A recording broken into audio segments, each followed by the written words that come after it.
pemirsa, apa kabar? Senang sekali saya Askia Dika bisa kembali menemani Anda di program talk show yang syarat informasi inspiratif, apalagi kalau bukan bincang sehati.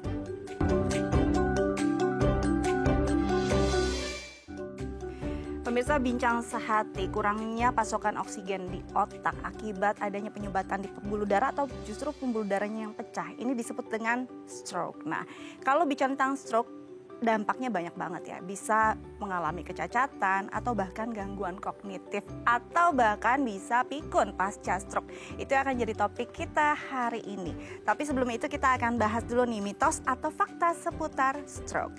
Yang pertama adalah menusuk jari dengan jarum bisa atasi stroke. Ini kita sering dengar ya, katanya menusuk jarum di jari itu bisa jadi pertolongan pertama untuk orang yang terkena stroke gitu. Sebenarnya apa gitu fungsinya? Apakah ada korelasinya dengan memberikan tusukan di jari gitu ya? Apakah akan membantu atau meredakan si stroke tersebut? Atau sebenarnya ini cuma mitos belaka gitu ya? Nanti kita akan tanyakan bersama dokter kita.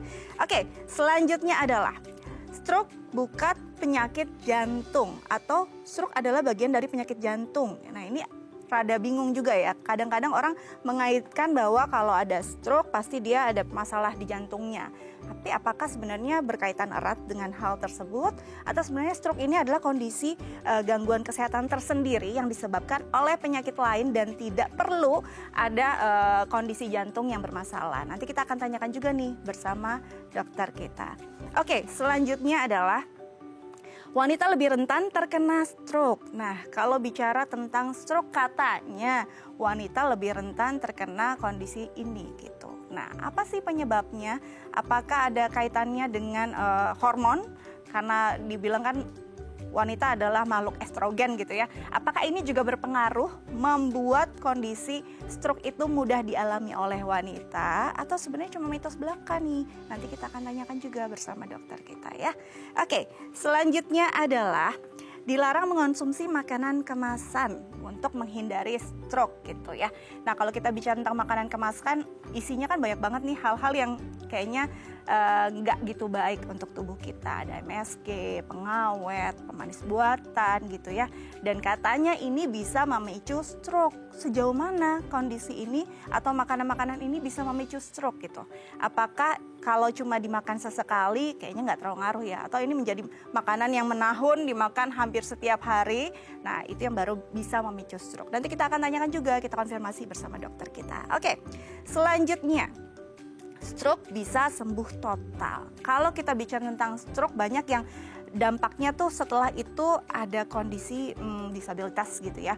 Ada kondisi yang tidak bisa seoptimal sebelumnya.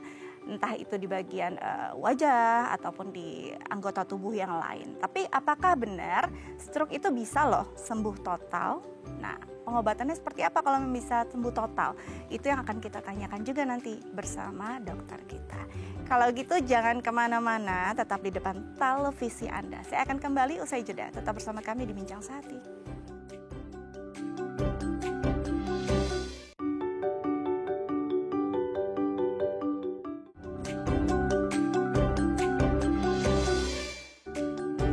Ya, pemirsa, kembali lagi bersama kami di Bincang Sehati. Di segmen sebelumnya saya sudah membahas beberapa mitos atau fakta seputar stroke. Tapi itu kan bahasan saya, belum tentu benar gitu ya. Kita akan langsung konfirmasi bersama dokter kita hari ini. Sudah hadir bersama saya di studio ada Dr. Bukovisa Prawiroharjo, SPN, konsultan subs NGD, PhD, spesialis neurologi, konsultan neurobehavior. Langsung kita sapa. Halo dokter, apa kabar? Halo, selamat pagi Mbak Dika. Selamat datang kembali di Bincang Sehati. Thank you, Dina. Hari ini kita bahas tentang stroke ya. Serem sih, tapi kita bahasnya coba dengan lebih santai gitu ya. Siap. Ada beberapa mitos atau fakta seputar stroke yang selama ini dipercaya nih sama masyarakat, tapi belum tentu benar. Karena kalau nggak benar, penanganannya bisa bahaya banget kan dok ya. Kita bahas satu persatu. Yang pertama nih, stroke itu bisa pertolongan pertamanya bisa dilakukan dengan menusuk jari dengan jarum. Ada hubungannya nggak, mitos atau fakta dok? Iya. Nusuk jarum di kepala aja tidak membantu, apalagi jari ya. Jadi, kan soalnya kan kalau stroke yang diserang kan otak tuh di kepala. Jadi sebenarnya kalau mau di kepala, mau di kulit kita semua, termasuk di jari, itu kalaupun ditusuk kan hanya di pembuluh darah vena, pembuluh darah balik. Sementara gangguan stroke itu arteri atau pembuluh darah yang menuju ke otak, entah dia kesumbat, entah dia pecah. Jadi tidak tepat dan seharusnya pertama-tama adalah segera ke rumah sakit karena memang cara menanganinya seluruh komponennya ada di rumah sakit. Jadi ditusuk di kepala aja tuh nggak ada ngaruhnya sama sekali, apalagi cuma di jari gitu ya. Jadi daripada sibuk nyari-nyari jarum, kalau ada serangan stroke, better udah langsung ke rumah sakit. Cari HP, pesan transportasi online gitu ya, kemudian segera ke rumah sakit. Nah, itu yang paling tepat ya. Jadi nggak usah cari-cari jarum saat stroke datang ya. Baik, selanjutnya mitos atau fakta kalau stroke itu nggak ada kaitannya dengan penyakit jantung? Iya, jadi ada hubungannya bisa juga tersendiri. Jadi kalau stroke itu kan kelainan pembuluh darah menuju otak ya. Dan kalau kita tuh kan makhluk yang biasanya berdiri, duduk ya, jarang rebahan. Ya mungkin ada juga yang rebahan, mager boleh lah. Tapi kebanyakan kita berdiri dan duduk itu otak kita itu dihantarkan 1/5 dia ngambil darah, itu melawan gravitasi. Jadi pembuluh darah itu menuju otak bisa punya masalah meskipun jantung tidak ada masalah. Karena dia harus betul-betul tekanannya sangat tinggi dan memang di banyak penelitian disebutkan justru pembuluh darah yang pertama-tama kelihatan ada sumbatan atau kelihatan ada penebalan itu kebanyakan adalah pembuluh darah menuju otak dulu sebelum yang lain. Oh iya? Ya. Nah, tetapi kalau memang ada sakit jantung, kan jantung tuh sifatnya memompa ya. Kalau dia berkurang fungsinya, sebagaimana tadi dia dihantarkan 1/5 darah loh ya, ngelawan gravitasi, itu harus melawan gravitasi. Jadi kalau pompanya kurang-kurang, pasti yang paling kena dampak adalah otak. Ya, jadi bisa berhubungan karena pompanya kurang, dia nggak bisa nyemprot ke atas gitu ya, ngelawan gravitasi. Tapi sebenarnya bisa juga sendiri. Jadi karena pembuluh darah di otak itu bisa kena masalah sendiri, jantungnya nggak ada masalah, tetap bisa kena stroke. Jadi memang bisa menyebabkan stroke kalau jantungnya bermasalah. Tapi tidak selalu dan tidak melulu gitu ya. Karena bisa saja ada sumbatan langsung di otak tanpa perlu ada masalah di jantungnya dulu. Betul, gitu termasuk sumbatan juga bisa lari dari jantung ke otak. Kalau ada sumbatan yang lepas gitu ya, bisa lari ke otak dan menyumbat. Jadi tidak selalu gitu ya. Tapi kalau yang punya penyakit jantung, potensinya mungkin jauh lebih besar. Jadi harus kita jaga nih jantung kita ya. Selanjutnya adalah mitos atau fakta. Nah, ini deg-degan nih saya nih. Wanita lebih rentan terkena stroke. Serem banget. Bener nggak sih? Kalau stroke yang sifatnya billing iya sih. Oh ya? Kan banyak tagihan ya. Kalau billing ya langsung stroke ya. Jadi sebenarnya estrogen atau hormon yang ada pada perempuan itu sifatnya protektif atau mencegah justru pada penyakit-penyakit yang berhubungan sama pembuluh darah termasuk stroke. Jadi sehingga tapi memang begini, proses pembuluh darahnya itu sudah terjadi. Nah, sehingga kalau di penelitian dibilang kalau hormon itu sudah mulai menipis atau berkurang seperti sudah dekat-dekat menopause, itu resikonya sama atau bahkan lebih tinggi wanita daripada laki-laki. Jadi kalau pada setelah menopause, ya pada saat hormonnya tinggi, estrogen itu justru lebih protektif. Jadi kita ketemu pasien wanita yang kena stroke itu cenderung biasanya di atas setelah 60 tahun dan seterusnya sudah dekat-dekat menopause atau sudah lewat. Tetapi untuk yang usia muda tadi yang estrogen masih tinggi itu ada istilahnya stroke like. Apa tuh? Jadi seperti stroke tapi bukan. Dia salah satu yang paling sering menyebabkan itu adalah migrain. Migrain itu justru punya kaitan sama hormon. Semakin tinggi, misalnya kalau terlalu tinggi hormonnya, migrain itu lebih tinggi. Jadi kalau untuk usia muda sifatnya stroke like. Kadang-kadang dokternya menyebutkan sebagai stroke. Tapi sebenarnya stroke like gitu kalau kita analisis lebih dalam karena dia ternyata terkait migrain gitu. Jadi bisa benar mitos ini dalam posisi kalau wanita yang sudah menopause, yang sudah tidak dilindungi lagi oleh estrogen atau stroke like. Tapi kebanyakan pria sebenarnya kalau secara umum. Secara umum sebenarnya pria, tapi potensinya karena si hormon tadi. Jadi saat hormon estrogennya masih aktif, justru dia protektif ya. Membantu untuk mencegah. Tapi kalau sudah menopause, justru bisa kemungkinan lebih besar. Tapi bisa juga saat masa produktif tadi terkena stroke light gitu. Stroke light, betul. Jadi yang sedih juga ya, lagi produktif kena stroke light, lagi aduh, udah deh nggak usah dipikirin, garuk-garuk saya jadi pusing. Selanjutnya adalah mitos atau fakta. Dilarang mengonsumsi makanan kemasan karena itu bisa memicu stroke, benar nggak sih? Iya, jadi kalau faktor resiko salah satu yang paling utama di stroke itu adalah darah tinggi atau hipertensi. Darah tinggi itu sangat mudah terpicu sama makanan yang tinggi atau minuman yang tinggi natrium.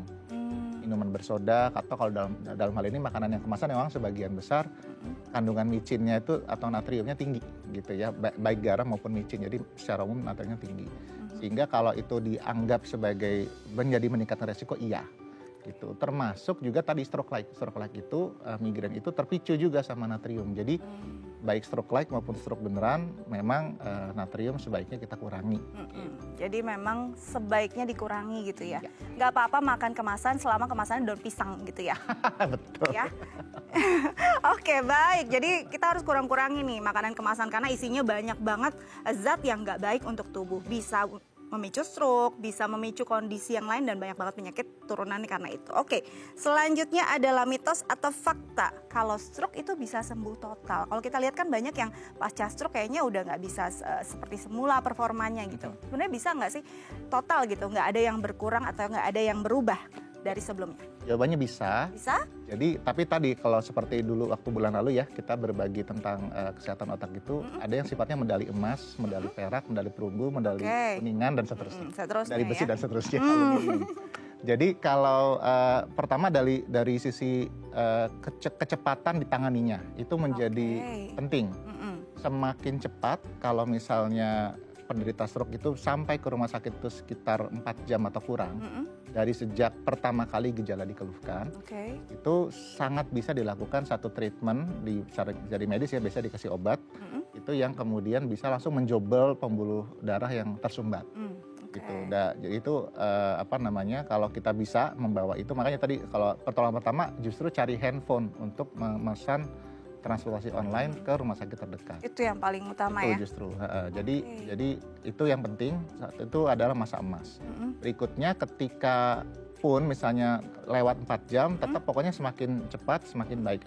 Ada bahkan ada teknik satu di kedokteran itu yang sampai 12 jam itu dilakukan kateterisasi, itu juga bisa membantu. Jadi artinya secepatnya lah. Jadi jangan juga nanti udah 3 jam ya udahlah kayaknya nggak nyampe, jangan begitu. Pokoknya jangan pikirkan langsung segera masuk ke rumah sakit secepatnya. Itu pertama itu, jadi dari sisi akut penanganan. Kemudian berikutnya adalah konsistensi untuk berpikir positif dan terus mengikuti program-program yang diberikan oleh dokter. Jadi 6 bulan pertama itu adalah masa emas untuk dikembalikan seluruh fungsi yang awalnya hilang karena stroke memang menyerang otak, itu bisa kemudian dikembalikan. Termasuk fungsi bidang saya kan fungsi kognitif yang paling sering tuh gangguan bahasa ya. Gangguan jadi program bahasanya jadi nggak bagus atau malah ke arah demensia begitu. Itu kalau memang diberikan program yang intensif oleh dokter, itu 6 bulan pertama itu adalah masa emas. Cuma memang tantangannya biasanya awal-awal tuh penderita stroke tuh baper. Oh, emosional betul. Gitu ya. Kenapa? Karena bayangkan dia dulu adalah tulang punggung keluarga, tiba-tiba tercerabut, dia malah nggak bisa ngapa-ngapain, lumpuh total dan seterusnya. Jadi adalah perasaan itu kita bisa berempati juga, tetapi justru masa-masa itu kalau bisa ya kita ubah jadi tantangan gitu. Karena 6 bulan pertama itulah yang penting. Jadi jangan malah justru 1 bulan atau 3 bulan atau bahkan 6 bulan pertama tuh hanya sedih-sedih aja di rumah, sedih, nggak mau apa-ngapain, nggak mau makan. Itu tidak menyelesaikan masalah. Justru masa-masa ini kita memotivasi penderita stroke itu untuk segera melakukan program-program yang ditetapkan gitu ya oleh tim dokter yang ada supaya dia bisa sembuh total, kembali fungsinya secara utuh. Baik, jadi itu ya waktu-waktu yang memang istilahnya waktu emas lah. 4 jam pertama langsung ke rumah sakit, 6 bulan pertama harus gencar melakukan terapi. Karena itu akan membantu kita untuk bisa sembuh total. Oke, nanti kita lanjut lagi tentang stroke dan pikun pasca stroke ini juga rada mengkhawatirkan ya. Semoga nanti bisa membantu Anda nih tips-tips dari dokter kita. Jangan kemana-mana, tetap bersama kami di Bincang Sehati.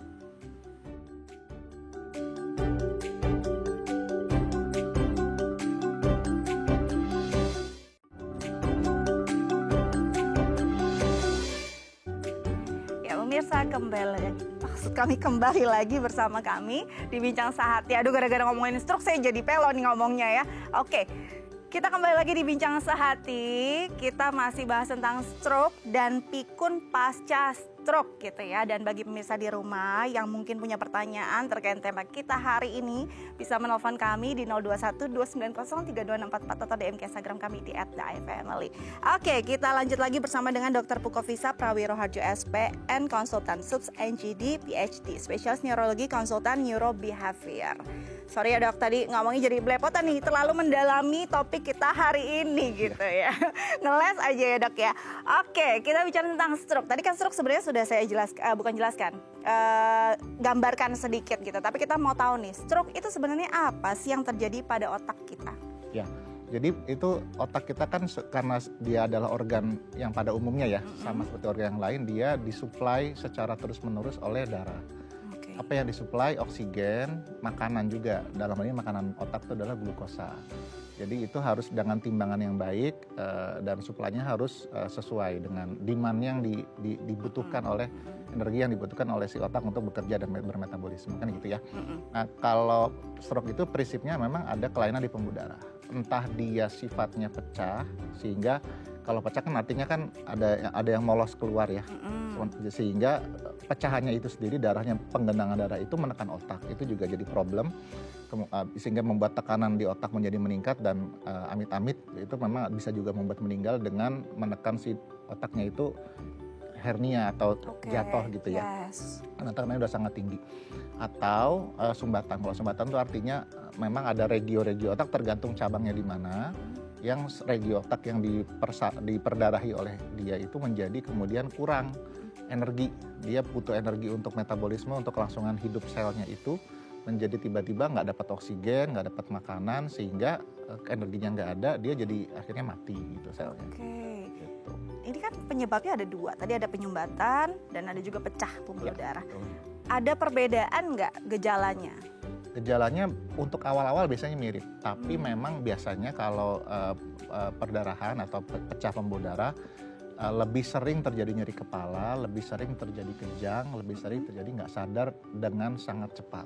Gitu. Tetapi belum tentu, bukan berarti yang sumbatan tidak begitu juga. Dan makanya di kita sebagai dokter itu tidak bisa langsung judge ini stroke perdarahan ataupun sumbatan hanya kalau lihat pasien. Kita butuh bantuan seperti CT scan atau MRI yang itu memang ada di rumah sakit.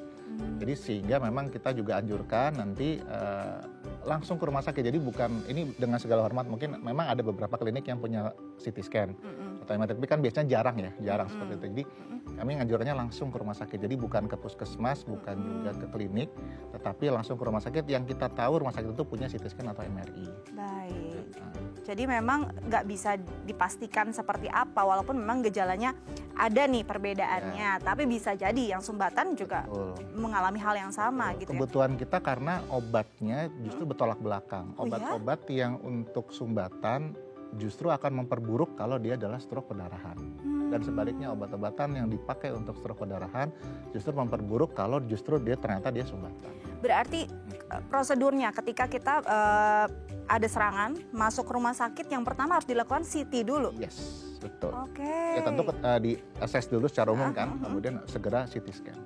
Karena itu yang akan menentukan obat mana yang akan diberikan karena sangat bertolak belakang ya. Betul. Nah, dan mengejar golden period tadi untuk Nah dok, kalau bicara tentang tadi kan ada yang penyumbatan sama yang pecah pembuluh darah, tingkat mortalitasnya berbeda nggak sih? Bisa, dua-duanya bisa meninggal. Tapi memang perdarahan itu cenderung lebih berbahaya. Karena bisa jadi tergantung pecahnya ya. Jadi kalau pecahnya luas tuh bisa cepat, betul-betul cepat. Dalam hitungan jam juga bisa meninggal. Dan itu butuh kerjasama yang apik nanti dengan bedah saraf juga. Karena itu kan nanti harus segera dikeluarkan atau dikurangi tekanannya dengan tempurungnya dikasih celah begitu ya. Supaya lebih ada rongga lah untuk memuai gitu sih. Karena otak itu kan dia terkungkung dalam tempurung itu. Dia nggak punya rongga lagi. Kalau nanti tekanannya sudah sangat tinggi, ya dia harus diberikan rongga atau sekalian diambil darahnya. Jadi memang butuh lebih kompleks ya koordinasi dengan teman-teman bedah saraf untuk itu. Baik, nah dok, ini kan memang ada koordinasi dengan teman-teman bedah saraf. Apakah semua stroke akan berakhir pada pembedahan atau sebenarnya ada kondisi-kondisi yang tidak memerlukan pembedahan? banyak yang tidak perlu sih. Malah yang tidak perlu banyak. Banyak yang tidak perlu. Jadi sebagian tidak perlu, tetapi biasanya untuk assess awal kita biasanya bareng. Jadi kan kita memprediksi ada hal-hal nggak skenario yang memperburuk gitu ya. Okay. Jadi biasanya tim bedah saraf juga ikutan untuk melihat dari awal juga gitu ya. Artinya informasi bahwasanya ada pasien stroke itu biasanya diketahui dua belah pihak. Kami sebagai spesialis saraf tahu, spesialis bedah saraf pun juga biasanya tahu. Dan juga anestesi nanti kalau membutuh ICU segala macam pasti tahu. Itu semua sudah terkoordinir dengan apik dari awal ya, termasuk radiologi yang nanti yang baca cepat. Kita kan butuh bacaan cepat juga ya supaya memutuskan. Nah itu kemudian kalau dia perdarahannya tidak lebih, ada ukuran-ukurannya. Jadi ada perdarahan di mana itu tidak lebih dari 30 cc, perdarahan di mana tidak lebih dari sekian senti. Itu ada ukuran-ukurannya di kita. Kalau di bawah itu kita bisa pantau tanpa pembedahan dulu. Sambil kita lihat by the time itu tertangani atau tidak. Okay. Kalau memang nanti kecepatan perdarahannya di luar yang kita kita perkirakan, bisa jadi nanti bisa butuh bedah, tapi kebanyakan sih kita bisa contain, bisa tahan di situ. Untuk sumbatan juga begitu, kalau dia tidak terlalu luas ya, yang tidak betul-betul membuat tekanannya meningkat, biasanya sih hanya dengan pengobatan saja, tidak perlu pembedahan. Oke, jadi memang ada pakem-pakemnya lah ya, ada ukuran-ukuran tertentu yang akhirnya memang harus dilakukan pembedahan. Kalau tidak, kebanyakan justru tidak ya. Oke, Dok, kalau bicara tentang stroke, hal yang paling ditakutkan selain tadi mortalitas tinggi ya, kematian adalah kecacatan nih. Betul, kecacatan. Nah, katanya ada yang bilang bahwa kalau itu pecah pembuluh darah, kecacatannya lebih rendah dibandingkan yang tersumbat. Benar nggak sih, Dok? Itu apakah cuma mitos? Dua-duanya bisa membuat kecacatan. Jadi karena memang sama. Jadi perdarahan pun dia membuat kan berarti pasokannya kan ada yang keluar. Jadi yang diestimasi harusnya dapat segini, keluar sekian persen kan jadi tidak dapat juga. Tapi kalau sumbatan, terutama kalau total berat, jadi kan memang juga sumbatan maupun darah sama-sama punya derajat ya. Sumbatan kan ada yang cuma berapa persen, ada yang memang total ketutup gitu ya.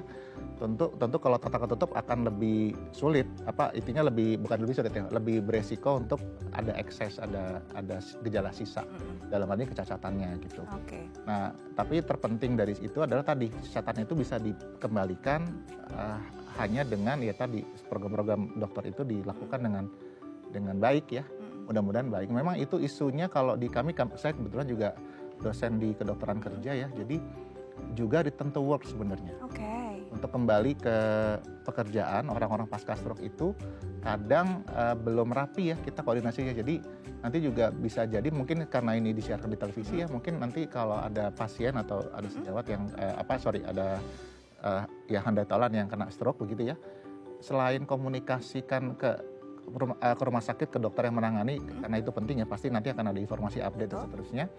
Yang nanti juga setelah rawat jalan adalah yang penting juga dihubungi adalah dokter perusahaan atau HRD-nya. Dokter perusahaan atau HRD ya. Itu yang membuat mereka assessment dari awal, dikawal dari awal, apakah nanti bisa return to work, dan nanti kemudian bisa dokter perusahaan ini berkoordinasi dengan kami yang di rumah sakit untuk kemudian membuat misalnya contoh HRD-nya nanti kan memberikan kita job desk-nya pasien itu seperti apa di perusahaan. Jadi kita ada, terutama kami sih di bidang kami kan di bidang kognitif ya. Jadi kami akan membuat peta kira-kira untuk balik ke job desk seperti ini butuhnya program apa aja. Jadi itu sangat menentukan nanti latihannya kayak apa yang nanti kita sodorkan kepada pasien untuk dijalani. Ini menarik ya, karena kan nggak semua perusahaan punya dokter perusahaan. Adanya mungkin HRD sudah pasti ada. Nah ini menarik nih. Seperti apa yang harus dipahami, karena pengetahuan medis, terus juga melihat ini kan nggak bisa semuanya juga HRD bisa paham.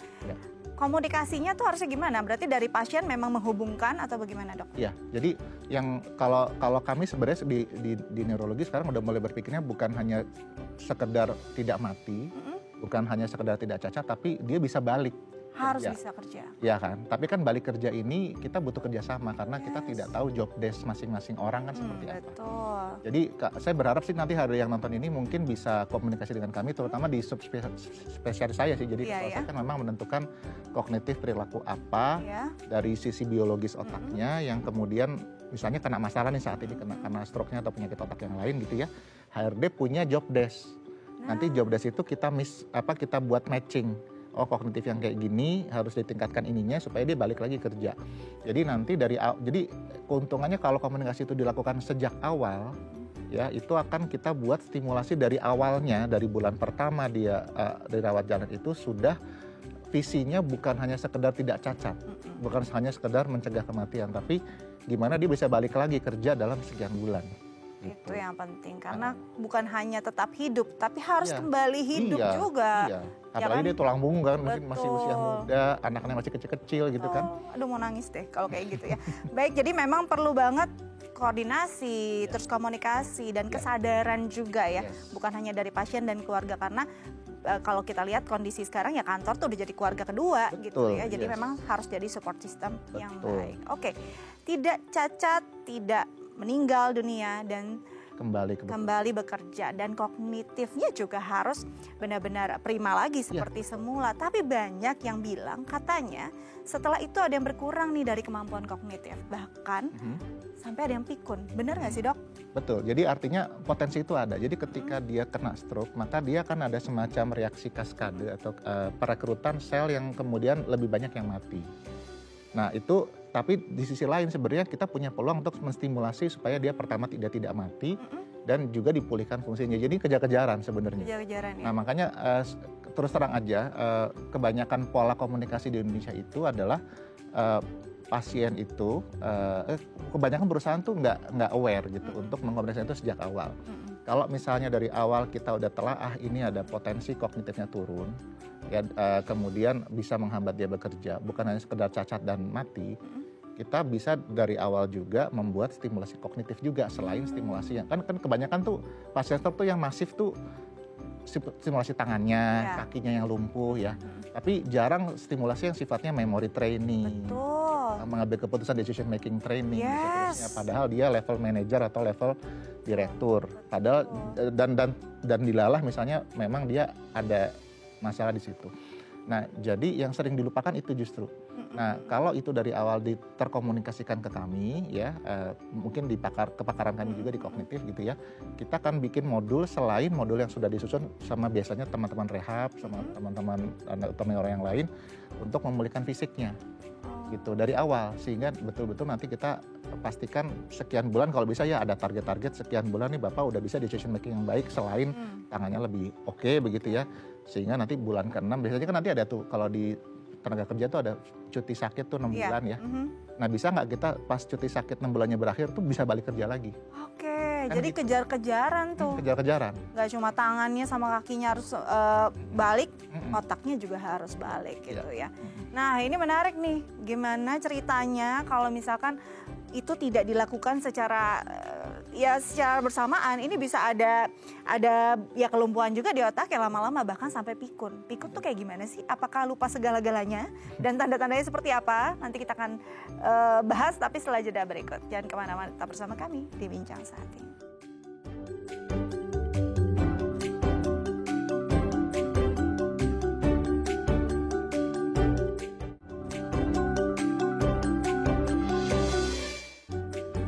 Ya, pemirsa kembali lagi bersama kami di Bincang Sehati. Kita masih membahas tentang pikun pasca stroke gitu ya. Kalau biasa kan kita tahunya pasca stroke ya ada ketidakmampuan pada anggota tubuh yang terlihat. Nah kalau pikun kan nggak terlihat, jadi kadang-kadang lambat nih kita tangani gitu ya. Nah bagi pemirsa di rumah yang mungkin punya pertanyaan terkait tema kita hari ini, bisa menelpon kami di 021-290-32644 atau DM ke Instagram kami di @theifamily. Kita lanjut lagi bersama dengan Dr. Pukofisa Prawiroharjo, SPN Konsultan Subs NGD PhD, spesialis neurologi konsultan neurobehavior. Oke, tadi kita bicara tentang kecacatan atau mungkin ada kelemahan gitu ya di satu anggota tubuh, itu kan kelihatan dok. Nah kalau misalnya secara kognitif kadang-kadang makanya suka terlewat dan abai karena nggak benar-benar kita pahami gitu ya, karena masih berpikir oh, ya dia masih ya masa penyembuhan, wajar kalau suka ngaco gitu ya. Nah sebenarnya itu bisa dilihat sudah dari awal kah? Atau ada masa tertentu kita udah mulai sadar nih, oh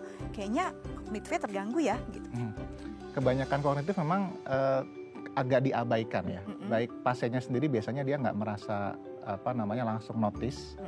Keluarga terdekat kecuali kalau memang udah perilakunya kacau atau lupanya berat, itu baru dia notice gitu ya. Jadi memang kadang-kadang di antara semua fungsi otak itu memang paling tidak kasat mata dan paling jadi ketinggalan ya. Iya, abai ya. Nah, sehingga memang yang disarankan itu kalau di luar negeri ya, termasuk harusnya di Indonesia juga sudah melakukan. Saya kebetulan juga bikin semacam produk haki lah ya untuk itu. Jadi ada e-memory screening. Itu cukup pertanyaannya 8, ada 8 yes, ya atau tidak maksud saya, ya atau tidak.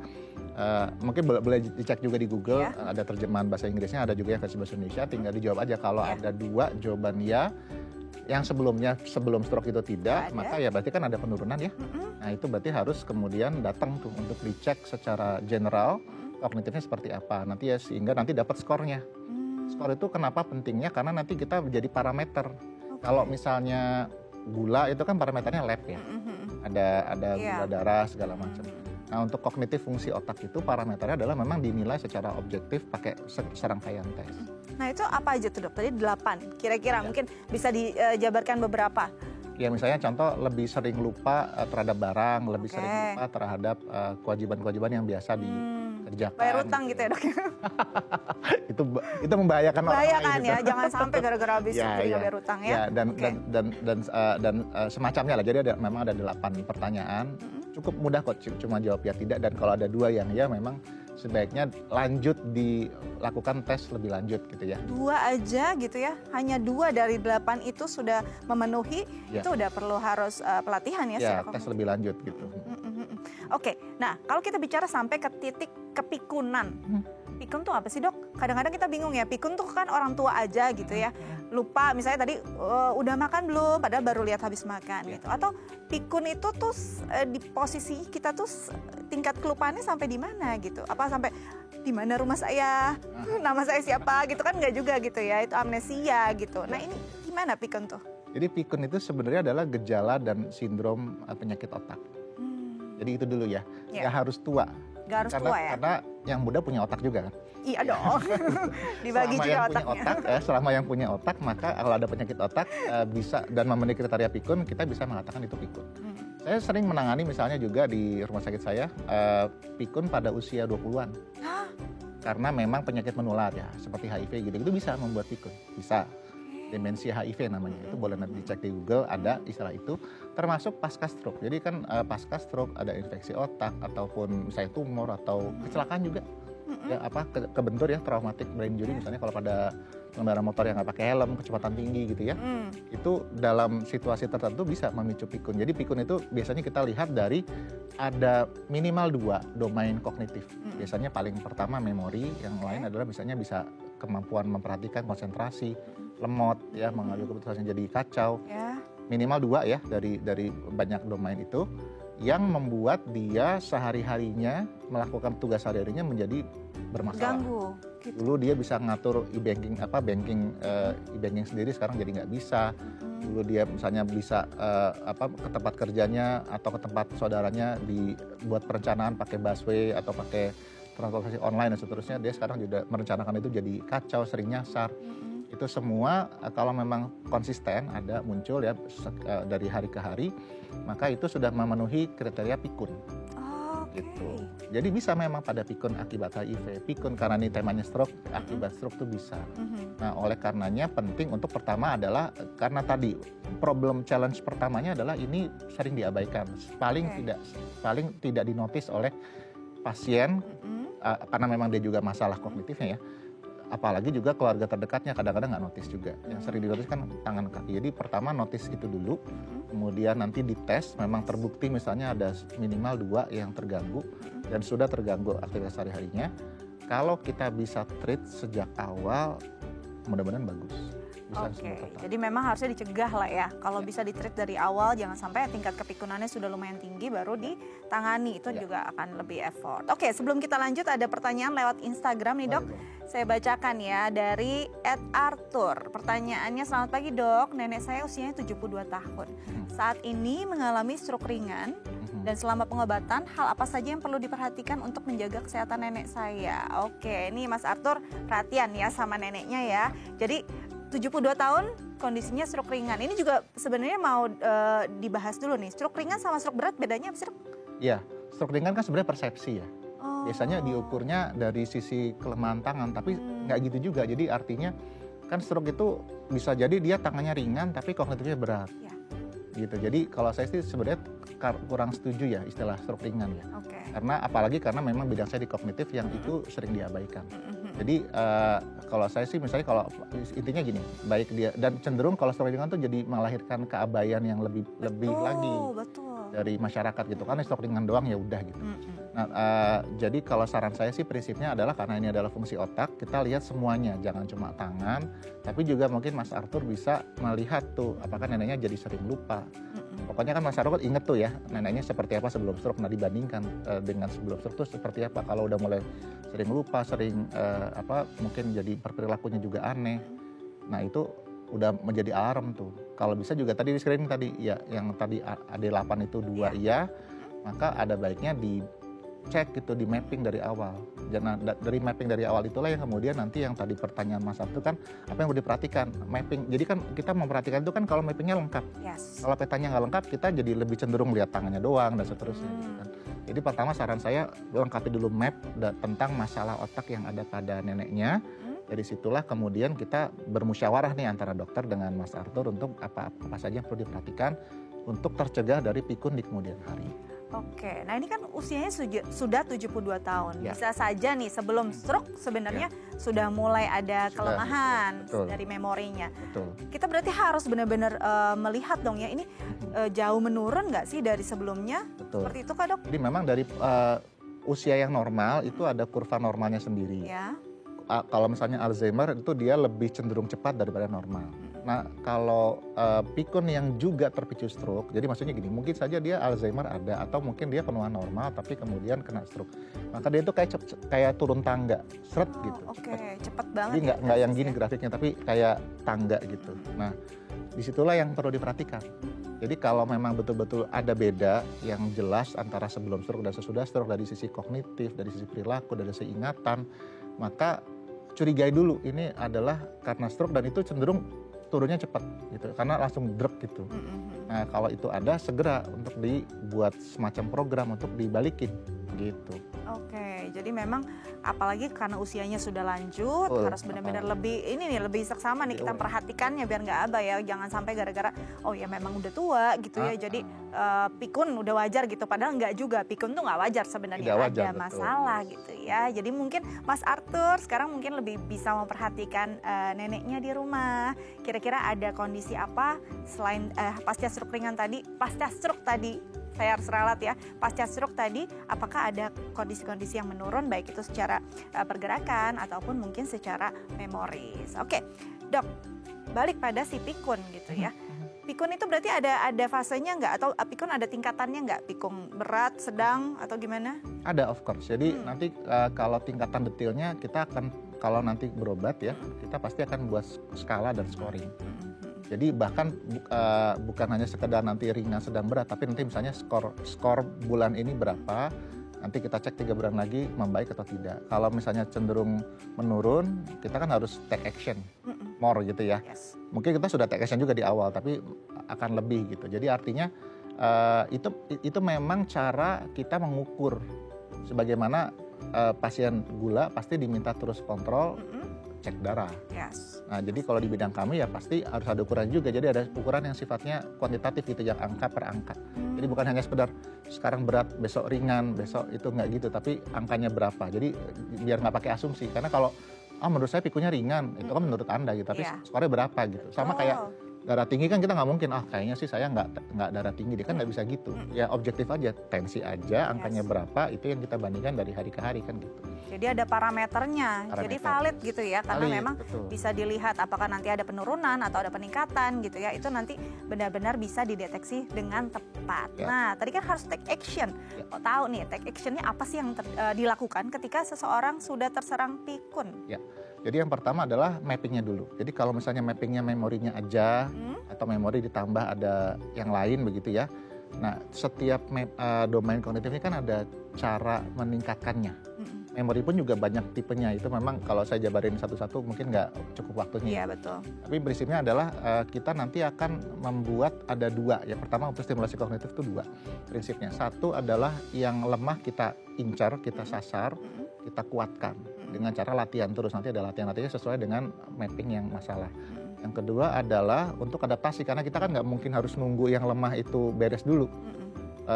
Mengganggu aktivitas sehari-hari itu kan sudah terjadi. Yes. Jadi kita akan pakai bagaimana yang kuat menggendong yang lemah untuk dia bisa adaptasi.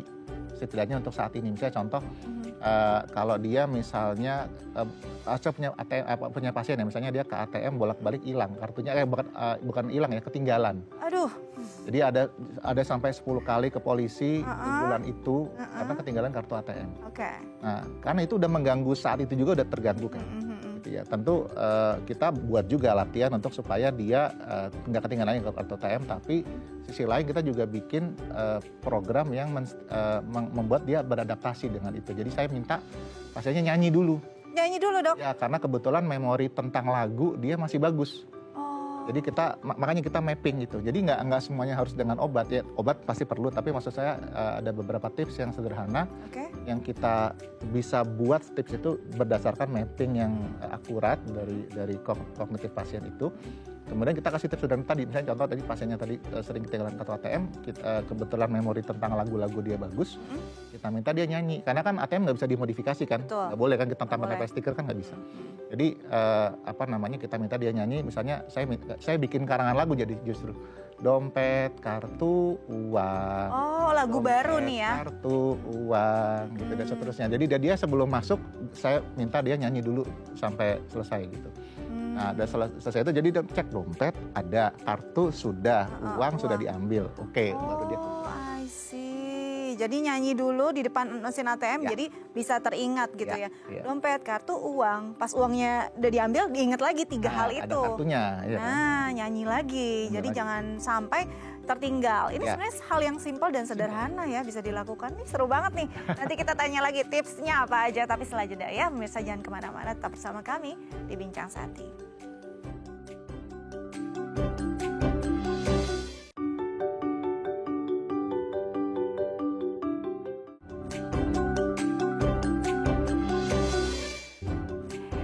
Ya, pemirsa, kembali lagi bersama kami di Bincang Sehati, masih membahas tentang pikun pasca stroke. Tadi sebelumnya kita sudah bahas dompet, kartu, uang gitu ya. Kita coba nyanyi sebelum di depan mesin ATM gitu. Itu bisa membantu untuk paling tidak mengingat nih teman-teman yang pasca stroke ketika sering banget lupa ketinggalan ATM. Karena itu udah satu bagian yang masalah sebenarnya. Karena kan berarti harus butuh orang lain mengingatkan. Jadi nggak bisa dilakukan sendiri. Nah, kita lanjut lagi nih bersama dokter kita tanya semua tipsnya ya. Masih dengan Dr. Pukovisa Prawiroharjo SPN, konsultan SUTS NGD PhD, spesialis neurologi, konsultan neurobehavior. Oke, selain tadi dompet, kartu, uang, ada lagi nggak, Dok? Apa uang gitu atau apa lagi? Apakah ada hal-hal sederhana yang memang bisa membantu seseorang paling tidak istilahnya kualitas hidupnya lebih baik lah, walaupun kondisinya memang belum memorinya optimal gitu. Ya. Saya mungkin beberapa tips juga ya. Jadi ada orang yang misalnya sudah mulai pikun itu cenderung keluarganya tuh nggak tega sehingga dicerabut justru karena sayang sebenarnya. Betul. Cerabut dari semua aktivitas yang dia biasa ngerjain. Misalnya dia biasa masak, dia biasa nyuci, mungkin dan seterusnya. Karena udah mulai pikun gitu, nanti daripada jadi masalah gitu malah dicerabut. Nah, tapi justru dicabutnya dia dari aktivitas itu membuat semakin cepat pikun. Oh ya? Ya, karena otak itu kan sebenarnya kayak pisau ya, dia sering diasah maka dia tidak tumpul. Kalau dia sudah mulai pengasahannya jadi kurang, maka akan tumpul. Tapi saya paham sisi lain mungkin bisa jadi safety-nya bermasalah kan, kalau dia masak dan seterusnya nanti bisa kebakaran dan seterusnya. Jadi jalan tengahnya adalah supervisi. Jadi dia tetap diberikan itu masak, tapi memang ada orang yang mendampingi. Itu kan sama aja daripada dilakukan jadi orang lain kan. Nah, jadi setidaknya orang ini tetap ada ya, tapi kemudian sifatnya mensupervisi. Gitu. Oke, jadi jangan sampai justru di stop semua kegiatannya gitu ya.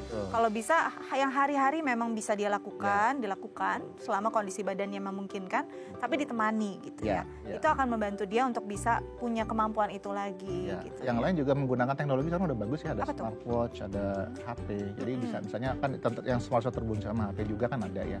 Jadi nggak mesti harus lihat HP juga. Jadi kayak misalnya notifikasi. Jadi kita bikin misalnya modul tuh dari awal bangun tidur sampai tidur lagi tuh orang yang kita stimulasi itu harus ngapain aja. Misalnya baca buku dari jam 8 sampai jam 9. Mungkin habis itu sarapan mungkin sebelumnya ya. Olahraga dan seterusnya itu. Jadi nanti ada penuh tuh. Jadi Google Kalendernya atau yang lain itu penuh. Terisi sama setiap event. Jadi nggak yang kemudian kebanyakan kan kayak gitu kosong justru ya. Jadi karena nggak ada kerjaan, dia masih cuti sakit gitu ya karena pasca stroke mungkin kan. Jadinya dia nonton TV aja, nonton Netflix aja di rumah. Paling datang fisioterapi 1 jam di rumah sakit, pulang lagi gitu kan. Dokternya nyindir apa gimana nih? Ya kan maksudnya kayak gitu kebanyakan. Iya, kebanyakan memang. Sayangnya saya orang kebanyakan. Nah problemnya justru karena dulu kan dia kan kalau di kantor tuh kan setidaknya 8 jam kerja tuh kan dia muter otak terus tuh. Gimana cara achieve target dan seterusnya kan. Kemudian tiba-tiba dia pasca stroke ini justru cuma 1 jam aja ke rumah sakit, cuma fisioterapi doang, balik nonton Netflix, nonton lebih pasif lah kegiatannya. Justru yang kayak gitu memicu untuk kemudian jadi kognitifnya turun karena tadi otak tadi sifatnya diasah, baru dia kemudian tajam. Nah paling bagus adalah tadi harusnya ada kalau dia 8 jam kerja di kantor sebelum dia sakit, dia juga harus punya 8 jam beraktivitas minimal. Gitu, yang kaya gitu, bukan cuma sekedar makan tapi entah olahraga, entah kemudian distimulus sesuai dengan memorinya dia turun dia lakukan dan seterusnya, baca buku, silaturahmi. Jadi harus padat aktivitasnya sebagaimana dia melakukan itu di kantor untuk memaintain otaknya tetap terjaga mutunya. Itu yang jarang kemudian jadi visi atau jadi perencanaan ya. Betul. Malah jarang karena lagi sakit fisiknya, udah deh kalau bisa istirahat aja, nggak usah pikirin apa-apa. Justru memang otaknya harus terus malah pikir. Jadi begitu ternyata ya, agar memori kita tetap terjaga dan bisa terus otak ini berjalan dengan baik. Dokter, thank you. Harus sering main ke sini karena masih banyak lagi tips yang mau kita gali ya dari dokter ya. Oke pemirsa, sekian perbincangan kita hari ini, semoga berguna untuk Anda. Saya Astia Dika pamit undur diri, sampai jumpa.